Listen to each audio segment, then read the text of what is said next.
মানুষ আমার সাথে ছিল, আগামী দিনেও আমার সাথে ইনশাআল্লাহ থাকবে। অন্যায় করে মানুষের ভোট আমরাও স্থানীয় পর্যায়ে কখনো ভোট ছাড়া এই ভোট চোখের মতো কাজ করে আমরা মানুষের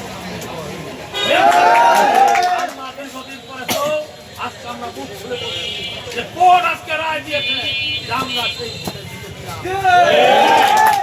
আগামী দিনে আপনারা সবাই যে কষ্ট করেছেন, সবাই যে দুঃখ পেয়েছিলেন, আমাদের এই দুঃখটা দিনের দুঃখটা আজকে লাগাবো কি হয় না।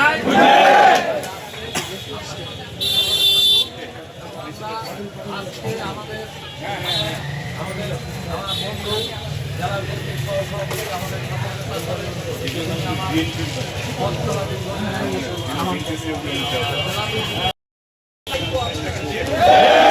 আমরা হাসিনাকে জীবনের শেষ সময়টুকু পর্যন্ত ভারতেই দেখতে চাই, ভারতের নেত্রীকে। আমরা ভারতের মেয়েকে ভারতে পাঠিয়ে দিচ্ছি বাংলাদেশের গণতন্ত্রকে। চুরি এবং ডাকাতির নির্বাচন তারা করেছিল, আমরা বলেছিলাম democracy for the people, of the people, by the people. Awami League ওটাকে করেছিল democracy for the Awami League, by the Chhatra League, of the Jubo League. এখন থেকে democracy for the people, by the people, of the people.